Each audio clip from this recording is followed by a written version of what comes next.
Oh, lighting it.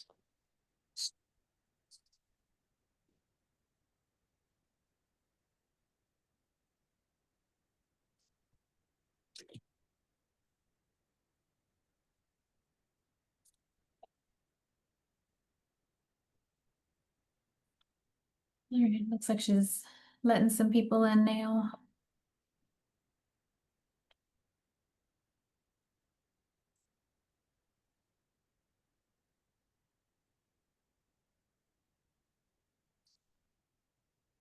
Great. Let a few more people come in.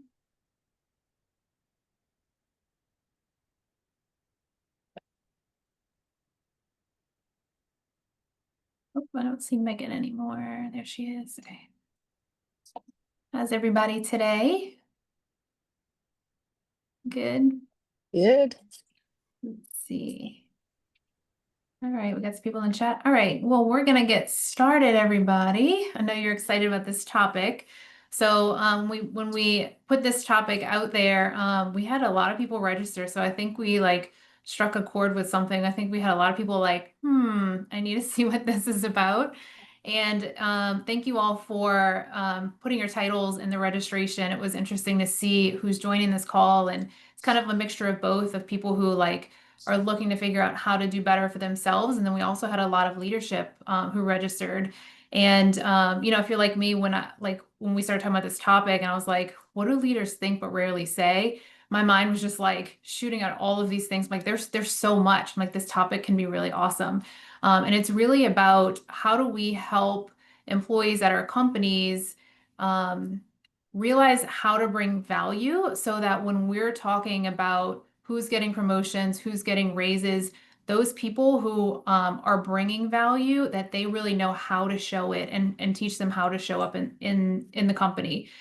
So if you're not in leadership, if you're one of those people and you want to see like, why am I not the one that's being considered for the raise or the promotion, or how do I do better? How do I stand out for the right reasons and not the wrong reasons? We're going to cover all of that stuff for you today. So our speakers today, we have Shauna Bacon from Oracle Lighting, and then we have Megan Cook from Happy Companies, and Lauren McCullough from Trummel. And then myself, I'm the moderator, Tiffany Hartenstein from Oracle Lighting also. So can we go to the next screen, please? So this session was a cross-council collaboration. So thank you to all of the other councils and networks for sharing this and spreading this. We love doing education series with you guys. So thank you for that. Next slide. Okay, so we're going to cover 4 different topics today. Let's see here. So the first one is the invisible factors. What impacts promotions and raises beyond just the performance scorecard that you guys see? The next one is high performer mindset, how to stand out for the right reasons. And right person, right seat framework. You could have some really great people and they can be in the wrong seat. And so that's something that we want to talk about as well. And then communicating the hard stuff, giving and receiving growth feedback. So let's get into our first one, which is the invisible factors. We want to talk about all of the things that when we do our performance reviews and our one-on-ones, these are the things that don't necessarily get said. It's the things that are happening all through the year that we're just like picking up these visual cues on what's happening in the company. And we don't always like write those down and discuss them and say like, oh, mental note, that person is definitely not worth the next step, or mental note, hey, this person's got some skill there. So we're gonna start with Lauren here. Why don't you dive in for us? Yeah. So, yes, Lauren McCullough here. So, I'm coming from a perspective as a founder. And so I think that sometimes this might be a little different than maybe it's happening in an organization of 100 or 200 people, because working in software and being in technology and being a founder, the pure nature of what we do basically is like this has never been done, right? And so when we look at trying to create metrics around performance and growth, there becomes a lot of ambiguity. But the thing that doesn't become ambiguous is understanding, do I trust this person? Because when I'm bringing on someone, like I am like, it's like, I am asking you to babysit my child, right? And I am asking you not only to carry the flag for what my brand does and carry it proudly the way that I would do, but also making sure that you're able to not only execute upon the task that you're doing, but if I have said, like, here's A and B, I know that you've already figured out C and that you've executed more efficiently as possible. And I think that sometimes people can get really lost when you're coming from bigger organizations that, well, what's in my job description? What KPIs am I being measured for? But and that stuff matters, right? And it's important to have that dialogue. But I think that that's kind of the unspoken truth of this is, do you make my life better? And do I trust and have a weight off my shoulders that you're executing to the best of our company's brand and the best of our ability, and in a way that for us shows care and aptitude towards our when we're working with our clients. So how do you, Lauren, how do you decide who you're going to invest in? Yeah, I think that for us, it's really about looking at aptitudes and tenacity. So I think that when we look at, like, I'm not like, when we look at our company for hiring, like, I frankly don't care where you went to school. I don't necessarily care where you worked, right? I care if you can figure out problems. And so when I bring you onto the team, right, I'm already at this point as a young company, you're already taking on a weight of a leadership role. And as I'm growing out organization, we have the ability to hire above you or put you in that position and hire below you. And sometimes that's even a shift, right? It's a parallel movement to say, like, I'm going to focus more on the things that I'm powerful for. But I think that it is about, like I said, understanding what is that trust and also having that attitude. Like, I think that for me as a manager, I actually like I really encourage people to push back. Like, I want you to push back. And I actually think one of the greatest compliments as a manager is saying, "Hey, I don't agree with what you did or what you're recommending. And we've already figured out the next two things, right? Or we've already figured out why, or I'm going to come with two more ideas." Because if you have a culture in which people are not only pushing back against your ideas, but they're also coming with solutions, you can very quickly separate out those people. And those are the people that you want to promote. Those are the people that you can put that trust in. And those are ultimately people that are going to lead your organization through every phase that you're going to go through in the future. Mhm. Yeah. So, Shauna, can you tell us, I know there's a lot of things that you notice about people when there's conversations around like who should be elevated next when there's a new management role open or a new leadership role open. What are the things that you spot in people that you see tend to be more successful than others, and what makes you want to like put their name out there for that? Absolutely. So for me, it's not about being perfect. It's about being coachable, emotionally mature, just taking what makes someone promotable, right? So you're not riding the clock. You're not venting in the wrong spaces. If you have a problem, you're bringing it to the right person that can actually help you achieve these things and move to the next step. Because guess what? They might have a solution for you already. We probably already worked this out. But if you're talking to someone else that can't help make that change, you just look like you're gossiping. So it's making sure that how you present yourself, not only in front of leadership, because they see what's going on, they know what's going on in the background, so just kind of like staying on top of that and making sure that you're always putting your best foot forward. You know. Mhm. Yeah, and that's a good point too. When we always say go to the source. If there's something that you're unhappy about and you're not going to the right place, then we view that as negativity. And from the top down, no one likes that.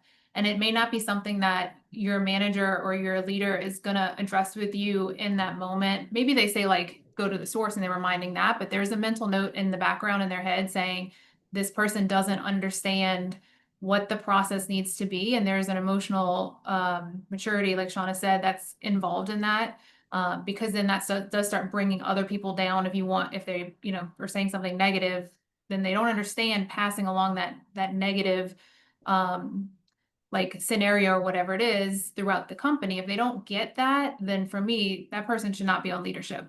So it's some of those things that I don't think people think about that often enough. They just want to be like, oh my God, can you believe this happened? Or they made this decision.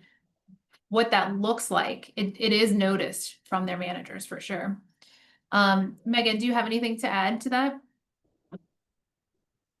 I mean, a lot of it obviously resonates in a lot of way, but one of the things that stands out, and it's something that I've been thinking about a lot with this topic, is just that idea of like attitude and being kind of looking at things and approaching it both from a leadership perspective and from staff perspective. It's really a bi-directional relationship, right? And when we're looking at these things, we all have a decision on how we want to show up every day and whether we're going to meet people, where they need us to meet them.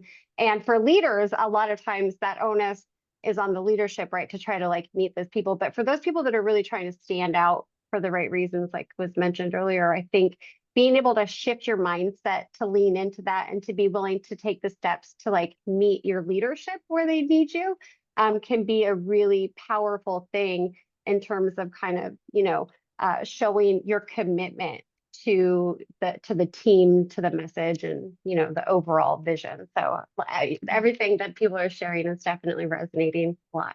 Yeah, thank you for that. And Nicole is dropping in some questions for all the viewers as well that are kind of relevant to this. So if you read them and you feel like there's some experience that you want to share, or if you've got questions along the way as we go, feel free to drop them in there. We will do a Q&A at the end. But if you hear something that a speaker is saying that you want to add to or ask a question about, please go ahead and put it in there. So our next segment is going to be high performer mindset, standing out for the right reasons, not the wrong ones. We want to focus on the right reasons. We want to make sure that you have the skill set to be able to raise your hand and showcase what you've got and show why you should be the next one when there's something else that's opened up, why your name needs to be in the hat for it. So let's start again with Lauren on this one. Yeah, so I think that the thing about high performers that is important to remember is they're typically very hard to manage, right? Like that is kind of the nature of being a high performer. Like, why did I found my own company? Because I'm a terrible employee, right? Like I like to create my own beat and I like to create my own path and I thrive in a series of ambiguity. And so one of the things you have to understand as a manager, right, is that when you have those high performers, like you have to figure out how to harness that energy, like especially like your top percent. And one of the things that I notice is that you really need to let them figure out the how. And I think that that's a big part that doesn't often get disclosed to people because, as a leader in your organization, you're responsible for setting the what and the why. And it is your responsibility to beat that drum over and over again, right? And carry that vision forward. But if you have high performers on your team, helping them to create an environment where they figure out how this task is done and kind of come back to what I said earlier, right? Being able to have that space to push back and have their ideas heard. And maybe it lacks context and that's totally fine, but it still gives them the ability to charge that battery and to charge that innovation energy. And I think that where I really notice it sticking out is that when they see a task, they're already gravitating towards like, how does this fit within a system? Now, don't get me wrong, like some things just need to be done and some tasks are just tasks. But as you're trying to build a process within an organization, as you grow, for them to figure out if this took me 30 minutes now and I'm going to have to do it again, I want to figure out how to make it 20 minutes, 10 minutes, right? And then as a manager, when people are reacting like that, you have to balance okay, well, does that mean they can do 10 times more things because they've like, efficiency themselves? But you have to strike that really sweet balance because you want people, especially now, right? I think we're seeing exponential growth in technology adoption, especially around AI and how it's changing operational workflows. And so for people who are coming in and knowing how to harness those tools and harness their own energy, like you have to figure out how to give them that space, but also recognize sometimes, like again, the problem with high performers is sometimes they're too hard to manage, right? And then that can also come back into some resistance within the organization. And so it's a really delicate balance that you have to play with them. But I do find in my experience, like I said, it's letting them figure out the way that they execute and giving them that leeway there, I think is usually a really good catalyst. Mm-hmm. And so Lauren, last time, and I've heard you speak on this topic before, you mentioned about how you encourage your employees to speak up about those tasks so that they can get recognized for them, right? Because sometimes like someone does something and makes it more efficient and no one notices. And that's something that they should be rewarded for and something that you want to know about. Can you speak a little bit more about that? Yeah, I mean, so one of the things that we do is we follow the entrepreneurial operating system EOS framework that some people might be familiar with. And so we kind of do what I call EOS light. And part of it is baked in is right, you have these L10 meetings and you're talking about things at a high level. And then we're doing daily stand-ups. And so we always make sure that we have space for people to show appreciation because if you've created an efficiency, usually someone else has noticed. But also I think that one of the things that's really uncomfortable and challenging for me to do, and I think this is kind of like a maybe not just a woman thing, but I think it's more prominent. It's like I don't want to like toot my own horn, right? And I feel really weird as a CEO of the company, like bragging about efficiency that I created. But one of the things that clicked with me is I was like, if I'm not doing it, how do I expect my employees to? Right? How do I have visibility into that? So something that's been a really uncomfortable truth for me is having to be a little bit more boisterous about some of those wins, because again, it's creating that platform for people to be an advocate for themselves and to, yeah, to speak up. But I think really it is around, um, yeah, showing each other on the team and creating that culture where you're really recognizing those wins. That's great. And Shauna, I'm gonna jump to you next because I would like you to share, Shauna created a peer shout out program. And that kind of ties along with this a little bit too. Shauna, do you want to share and how that kind of ties into this topic? Yes, of course. So we created, it's a simple little form. You can give a shout out to one of your peers, whether it be they did something really awesome today or they did a great job with this customer and I want to give them kudos and shout outs. And what we do is once those submissions are submitted and we get those, we send them out through Slack and through our HR portal so that everybody can kind of like see the visibility of it. And it really, I find that there's been kind of like a more positive atmosphere where people they're going to try harder because they want the submission too, like they want someone to recognize them. So with that, it just makes things a little bit more positive. You see it's coming from your peers and it's not just like, oh, the same people are getting nominated for employee of the month all the time. This is just the littlest thing could get a shout out. So it's been very positive over here at the office. So Yeah, and that's helped to kind of shine a light on those people that are doing the small things and making the changes. If it's not something that I'm going to notice, if their peer noticed it and they've got the right tools to say like, hey, this person did something really awesome. Next time we're having conversations, those names stand out in our head. Megan, did you have anything that you wanted to add to this? I love that idea. I think also like for me being intentional about those things, so creating like the space where there's a system there that I can like go back to. And I get so caught up sometimes in just like moving from one thing to the next and like having a dedicated space within, my week or like a place to write that helps me be intentional with my framework and my gratitude towards others. Cause I'll be, upfront with that's like sometimes I'm just like moving so fast that I'm not really spending the time to like dig into that. And I think it helps to elevate those conversations because it's really shining a light where other people, you know, maybe like you said, we're not seeing everything that's happening behind the scenes. So those areas to be able to like highlight where we're making an impact for each other could be really important. And it helps the leadership be able to see where those like high performance behaviors are happening behind the scenes. Yeah. Yeah, one thing I'll add too is so there's a really good book that I read not too long ago called Culture Code that I recommend people check out. And one of the things that I've really tried to be mindful of is a mechanism because when we're talking about show appreciation, I think it's important to remember that it's like a love language. People have different ways that they like to receive Mhm. this appreciation, and you're going to try to like navigate and manage that as best you can. And one of the things that was in that book that I really hit me is that most people, especially high performers, they want to feel like they're part of something bigger. And so what you need to do is you need to make them see seen. So like I see you, right? And recognizing who they are and those accomplishments and who they are in their life, how they connect into your team and the greater ecosystem in which they're working and how they're like creating something that again is bigger than themselves.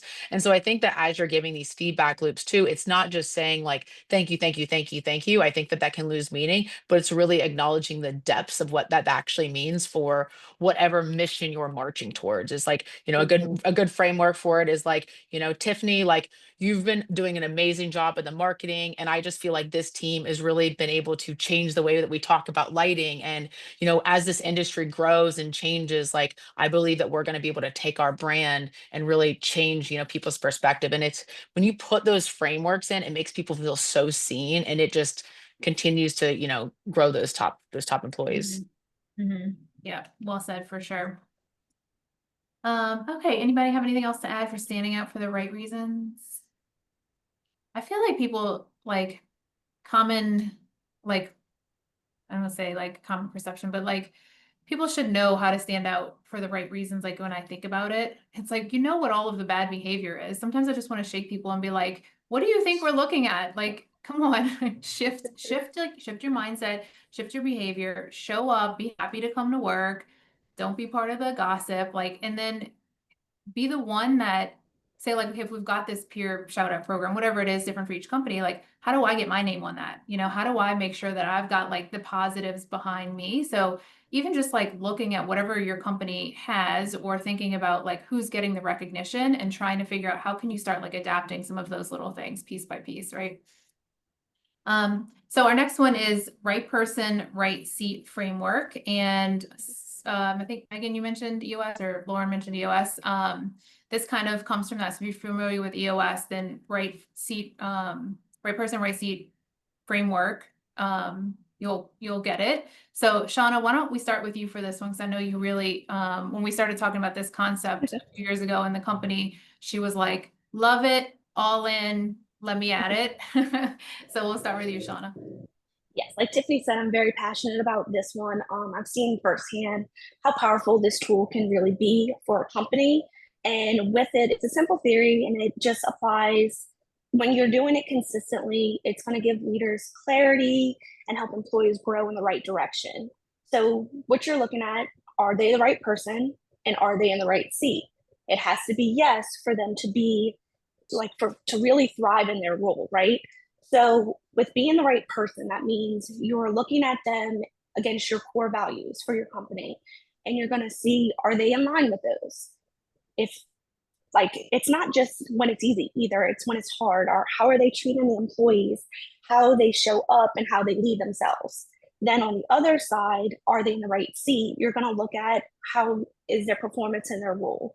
Take their top 3 to 5 responsibilities, and you're going to say, do they ace the seat? Do they have the aptitude, the capacity, and the enthusiasm for their role? We've actually worked this into our employee evaluations, and we have a rating system on that. And it's really been great because we've been able to use it to kind of coach everybody too. It's creating those conversations where, hey, we want to see you perform in the role. We want to see you do well, but this may be where you're falling short. They may not know that they're falling short in that area. So having those conversations, and it's also just creating consistency with us because now the employees know what we're looking for too. They know exactly what their 3 to 5 responsibilities are that we're looking at each time we do these evaluations. They know this is where I'm going to be graded on. They perform better because they know what we're looking for. Mm-hmm. So yeah. Lauren or Megan, do you want to add to that? We followed similar guiding light, right? Like our North Star in terms of that idea. And one of the things that we do during our hiring process is we have a hiring guide that we put together in terms of our just philosophy and approach. And we do a specific one for each position, but the general process that we use for everybody is that we hire for values first, and then we hire for competencies following that, right? So what we're looking at is to Shauna's point about we want the right person. Is this person in line with the type of human that we want to spend, our days with on a regular basis? Did we share some of those common values in terms of what we're going to bring to work each day? And then we look at the competencies, and sometimes those are things that, there might be, if we're hiring for an engineer, you have to have very specific core competencies, right? So that can be something that gets out of the way, but there's also things where we know we can teach somebody.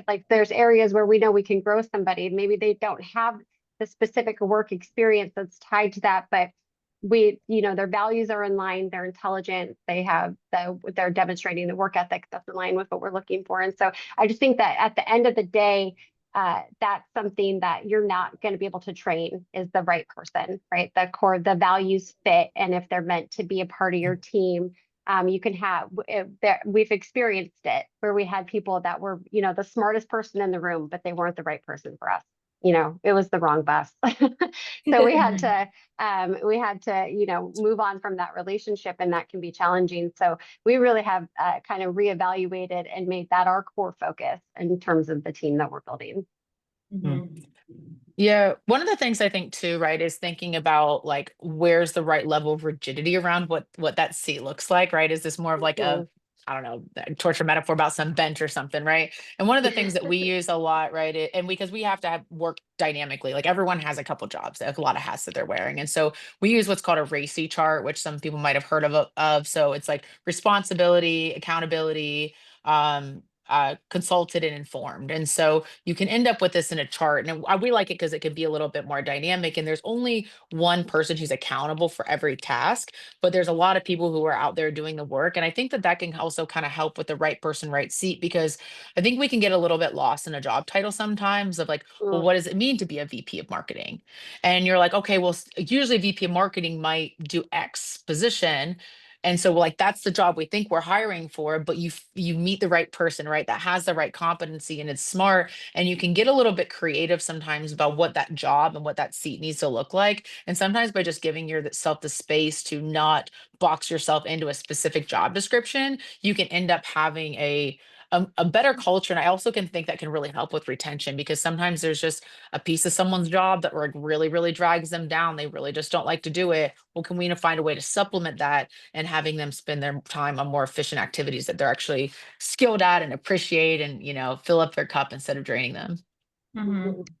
Yeah, that's great. And and on like the topic of like looking at accountability charts and piecing that out, say for anyone who doesn't have control over the accountability chart, but is somewhere plugged in there, one of the things that I find that people I'm most often considering for promotions are somebody who knows lots about all the different positions.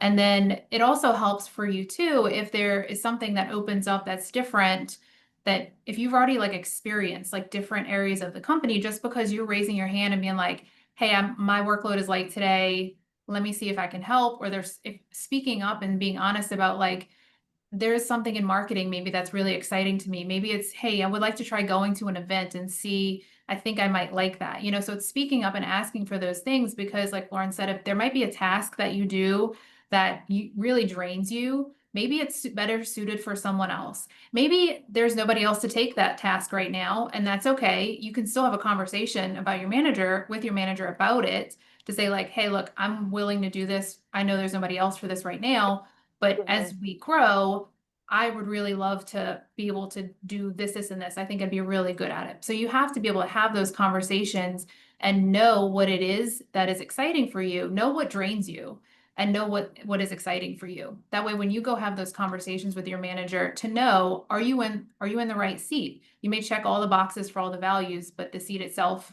might not be what you're best suited at. So be thinking about those things. Learn as much as you can about other positions and what your coworkers are doing. If somebody's out, if you've got somebody unexpectedly goes on maternity leave or is an illness, and you can raise your hand and be like, hey, I can fill in on some of that. Like I can support in those times. Like you just increased your value to the company. And that's how, when you go ask for a raise, that's what we're thinking about as leaders, is what value are they bringing to the company? Those are the kinds of things that will definitely bring you value when it's time to have those conversations about a raise, for sure. Mhm. Any questions on the right fit, right seat? Good job, ladies. Next one, we have communicating the hard stuff, giving and receiving growth feedback. Feedback can be tough. So this is about how do we give feedback to someone to help them grow and not shrink. So we're going to ask Megan to start us off on this one. Yeah, this is a topic that's near and dear to my heart at Happy. It's one of our main missions, is really to create paths of better understanding on teams. And feedback is it's a challenge. It's a challenge for people giving it. It's a challenge for people receiving it. The research shows that most employees want more feedback than they're currently receiving. I think it's like 65% or something along those lines. And yet leadership continues to find ways to avoid sometimes giving it directly, or find those moments. And a lot of it can be a little about like that it's awkward, right? Having to tell somebody that you think that they need to shift or change can feel uncomfortable. But really, again, it kind of goes back to that idea of this bi-directional relationship that we have. And it's one of these thoughts that all of us has the ability to like adapt into the needs of the people that we're working with on the day to day. So part of this is about being able to give effective feedback, right? And part of it's also about our ability to receive feedback in an effective way.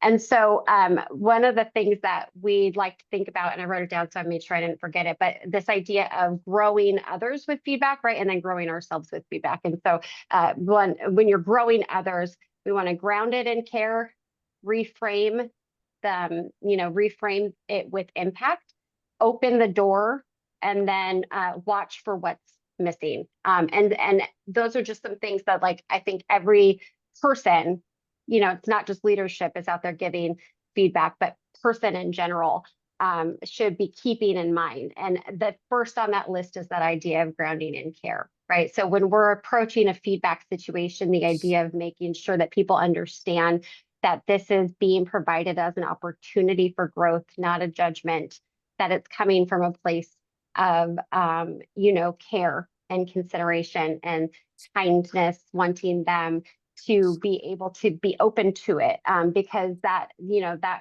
our ability to communicate is on us in a lot of ways. And so we want to make sure that our message is being received in the way it's intended. I think Lauren brought up a really great point with regards to recognition, and that we all kind of have different ways, love languages, right? Feedback's very similar. People receive it in different ways. And part of our responsibility is trying to understand how to provide the type of feedback in a way where someone's going to be open to it and want to be able to receive it. And some people want it really direct. I'm a really direct feedback type of person. I don't need a dance. I just want you to give it to me straight so we can like make a plan and move on. But that doesn't work for everybody. And so I have to recognize that the way that I might want to receive that feedback from someone else is not how I can give it to everybody. Because if I just approached it the way that I would want to receive it, that might come across as cold, or it may come across as too direct in a lot of cases. And so, making those shifts in the way that we're approaching it. And then when we're receiving feedback as well, being grounded. So get grounded, listen, to prepare yourself. Sometimes if you're going into a situation like a review or something like that, go into it with a growth mindset.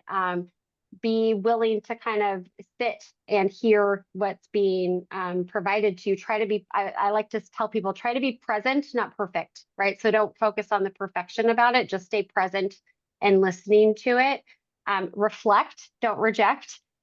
So like people's experience of you may not be the way that you thought that it was. And people's perception may, be challenging to accept sometimes, but it's important for us to remain open to what that experience is for others and to be willing to hear it. It's also important to remember that you don't have to agree with what someone says in order to take away a valuable lesson from it, right? So you don't have to agree with every piece of feedback that's given to you, but you could still receive it. You could still sit with it and incorporate it to some degree. Own what you can control, try to let go of the things that you can't, and welcome that chance to continue to improve. So thinking of it as an opportunity towards that continued growth. One of the things that comes up is this idea of how leaders are deciding who to continue to invest in. And one of the things that can start to on a leadership side feel like, well, why do I continue to put into this person's cup if I don't feel like we're receiving anything back? Why are we continuing to invest in this person if we're not feeling like we're getting anything back? A lot of times that comes from a place of there being some disengagement, right? And that rarely tends to happen just from plain laziness. And not that that doesn't exist, but it, usually it comes from feeling disconnected, feeling unheard, feelings, maybe they're not feeling like they're in the right seat and they're not quite sure how to have those conversations, right? And all of the things that come with that. And so it's not necessarily always tied to the performance or the person's skill set. Maybe they're not seeing a path for themselves, and that disengagement, when people get disengaged, that feedback loop shuts down. And our ability to really be open to receiving feedback when we're operating from a disengaged space is very limited. It stops becoming about hearing what someone's saying, and it starts to become a feeling of, well, everything I do is wrong. And so I'm just like shutting it down. And so what I would really encourage people to think about is how to reframe that and to start to like reconnect to the work that they're doing, and to start to look at feedback from a place of curiosity, from a place of lifelong learning and wanting that continuous improvement. Start to have some of those conversations. I ask for the feedback. That's one way that you can always stand out in terms of your approach with leadership. If I had someone come to me and say, hey, I want to know one thing that I could be doing better for you this week, I would notice, I would take notice, right? So, and on a leadership side, making sure that these conversations are such a regular part of your day to day, that all of that tension that can come from those situations really dissipates. When you're providing regular feedback and that type of approach is just built into your day to day and your operations, if you have places where issues get raised, issue logs, right? We're talking about like EOS and option things, areas. Like another one would be, I think it's principles. And this idea of like having a log where a problem occurs, we're going to surface it, we're going to talk about it, we're going to provide feedback, we're going to have open conversations that don't get, start to feel weighted down with emotion that is unnecessary. And so as leaders, we have to just be really committed to being consistent and thoughtful about the approach. And then when receiving feedback, I think just being really open to the idea of hearing it and being from a place and a mindset of, trying to best incorporate and ask, how can I take this and find a way to make myself better? How do I, I mentioned it earlier, but what am I going to do? How do I want to show up today for my team? What my attitude about this is within my control. So I'm going to either choose to take this and have a negative experience, or I can choose to use it as a way to empower myself. And I guarantee you, your leadership team will notice, one of those in the right way above the others when we're talking about that kind of thing. So. Yeah. I look at it too, right? I was a college athlete, so I think sometimes I kind of look at life as just a sport, and business is a sport a little bit, right? And I think that one of the things that's important to remember, right, is if you're not getting feedback, that's probably more concerning. Oh, Now, such that's a good point. not true in every organization, right? There are some managers and stuff that are not giving feedback, but in general, right, if everyone else is getting feedback and you're not, that is actually probably cause for concern, because that means that might have given up. And that's actually Yeah. really like a good time to approach it and try to figure out what's going on. And, and with Mhm. that too, right, you're often going to be getting feedback from multiple people with multiple interests. And so that feedback is going to contradict each other. And it's Mhm. your job to figure out like how to take two contradictory pieces of feedback and figure out how to incorporate it, right? That's your job as as a recipient of that, right? Feedback is a gift. You take it and you need to act on it. I do think that one thing that, and this might be a somewhat unpopular opinion, but one of the things that I've done is that I personally feel like it's when you get feedback, sometimes it's a little hard. Like I need a minute to process it and kind of like, Mhm. because I'm like a connect the dot person, right? So I have to kind of like take some space. So one of the things that I'll do with my team is I have to give feedback. Usually I'll give it to them written before a meeting. And so let's say that we have a meeting on Thursday morning. On Wednesday, I'll be like, hey, I want to talk to you a little bit tomorrow. I have maybe some concerns or some positives, right? And like using those same structures of like, I believe in you and what matters with this. But I personally have found it really effective to give them that and let them kind of sit on it, because now they're able to come into this able to respond better instead of Mhm. like potentially reacting. I think that when you're going into a one-on-one and aren't sure if you're going to get thrown a curveball, it can be really scary to go to one-on-ones, but they know Mhm. that if I haven't brought anything up, like I don't have any big problems, right? Any concerns, you're going to have a little bit of heads up and have a moment to process before we meet. I don't know if that's like the right thing to do, quote unquote, but I found it to be pretty effective. Yeah, I actually love that. And I think that obviously different people have different preferences, right? And different styles and approaches to this, both giving and receiving. But I also am somebody who, in a big meeting, if someone's like in the moment, I might get caught off guard. And then I'm the type that might be later on, like, oh, I wish I'd thought of, this other additional thing that part of why, and it can create maybe some challenges in terms of really being able to sit with it and like you said, you kind of hear what the message actually is, because it can make it a little bit of a tougher conversation. So depending on the situation, or if that's just like a regular part of your one-on-one, like you said, hey, if there's some of the topics, these are some of the concerns, maybe whatever it might be, allowing someone that processing time can be really valuable. I think that Mhm. some people really appreciate that for sure. Yeah, and on that topic, we had a question. Jenna says, Amy Edmondson, researcher of psychological safety, said that the biggest thing a CEO fears is not hearing the truth.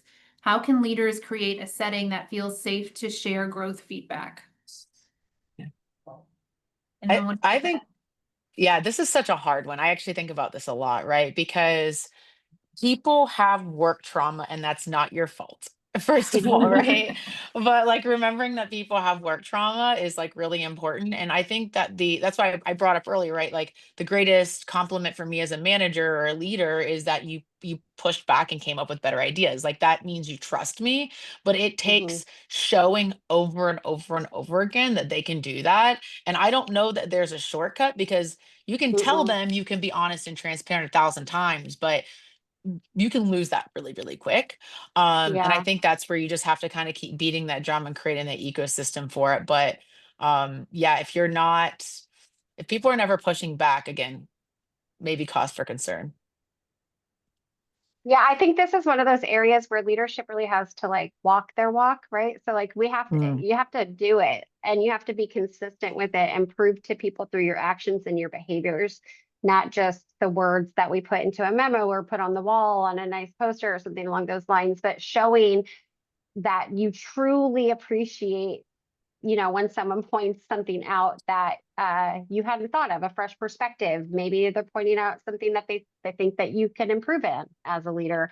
We have a 360 feedback that we do.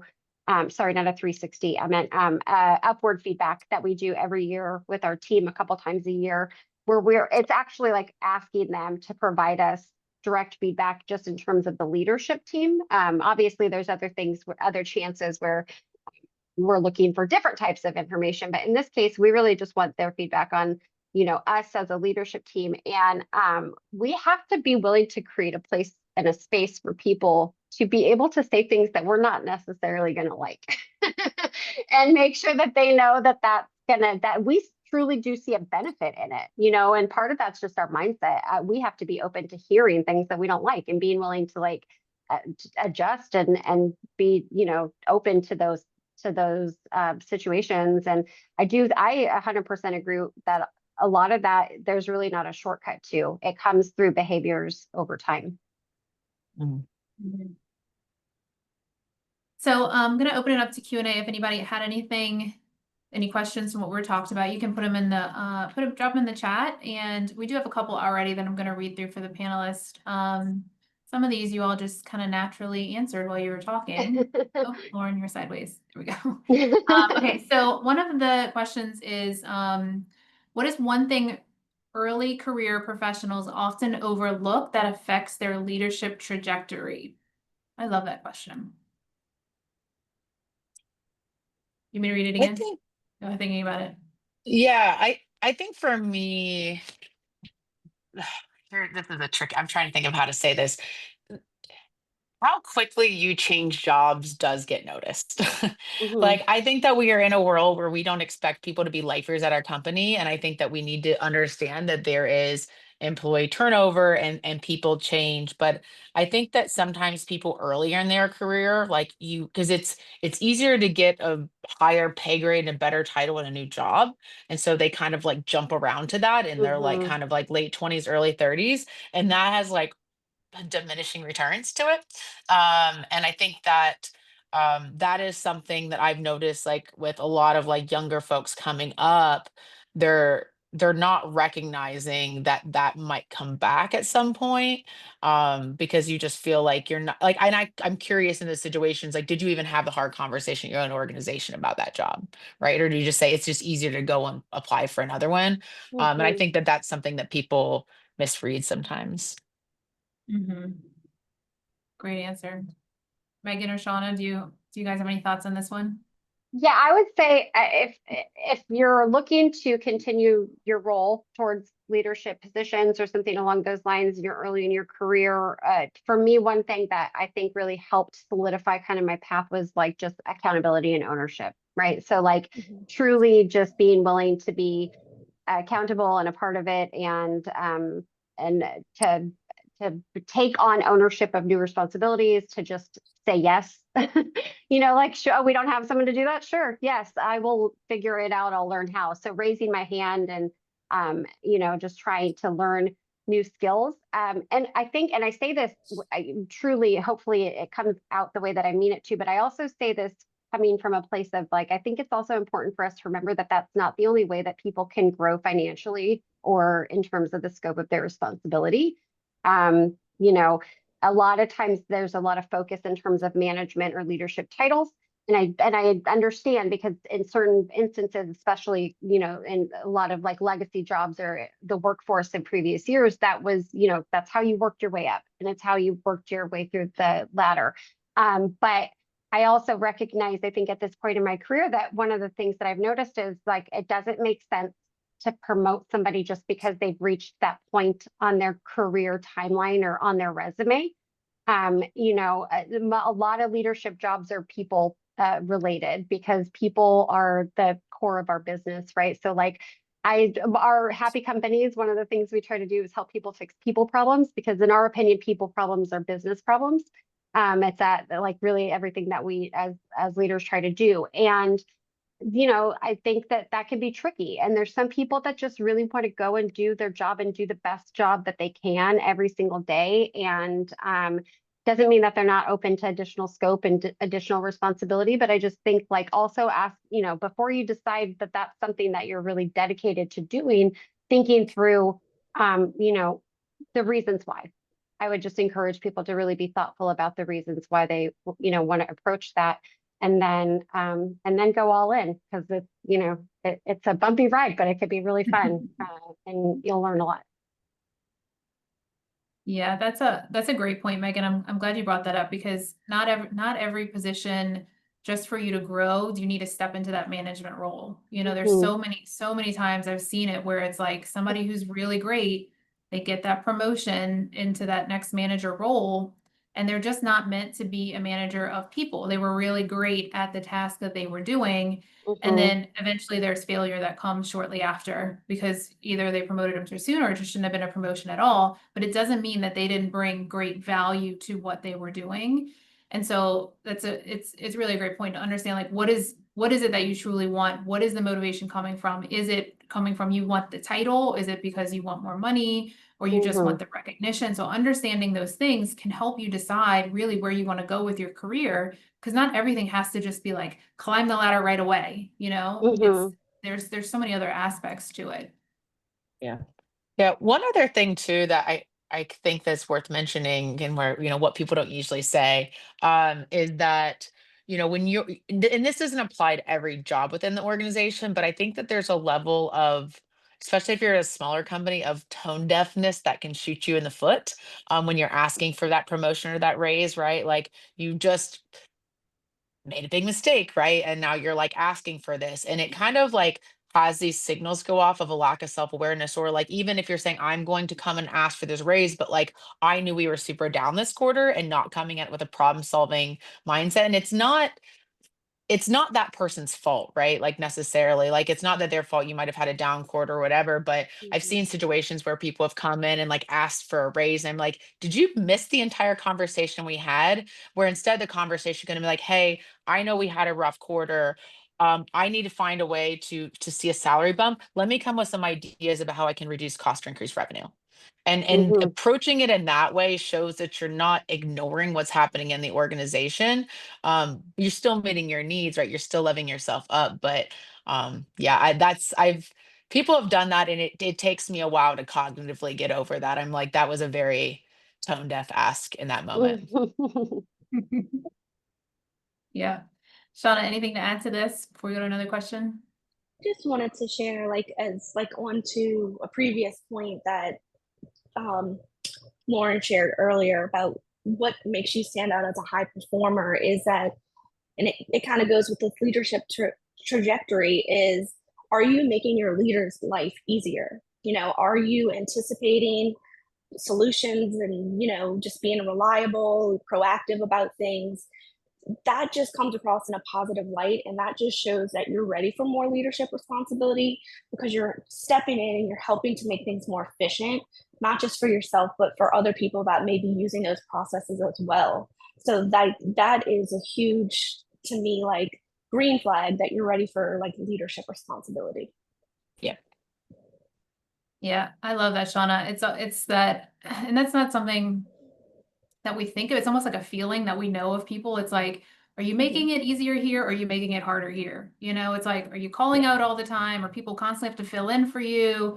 Are you causing drama? Are you like sharing information that's wrong? It's like those kind of things where we're constantly having to like fix all the time. Like you're not making it easier here, and it's kind of like a feeling like we know who's helping and who's not, who's like helping to push us forward. So I think that's a great point, Shauna. It's like who's making life easier for everybody because they're showing up every day. Usually it's those people that are like, they're really engaged, they care. It's like if they've made a mistake and you address it with them, they usually are like, oh my gosh, I can't believe I did this. I'm gonna make sure I don't do this again. It's that mentality, and that's just like the person. That's like innately who they are. Those are the people that you want on your team for sure. So it's we can spot those kinds of things pretty quickly in people. And those are the support people that are making it easier.